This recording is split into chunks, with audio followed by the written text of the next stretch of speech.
sesuai, misalnya Aceh memiliki berapa unit pesawat, 7 misalnya, atau tidak mungkin 7, 10 ya, 10, atau logisnya misalnya 3 unit atau 2 unit, itu kan tergantung pada pembahasan bersama.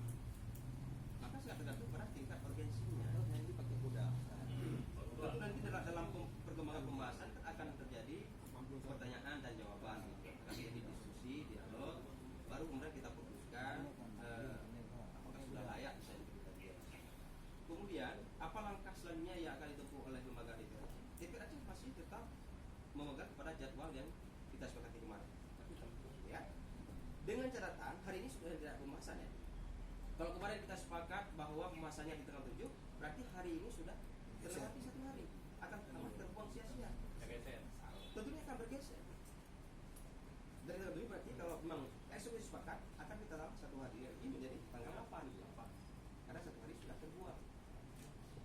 Kalau juga memang tidak datang sampai 2-3 hari ke depan, Ya, lagi kita geser terus. kita akan geser, tetap masih melihat di tanggal pembahasan yang kita sepakati kemarin tanggal 7 itu.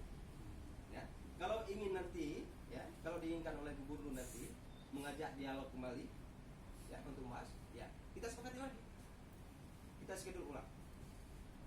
Ya, DPR saya katakan tidak membutuhkan waktu lama untuk menuntaskan DPR.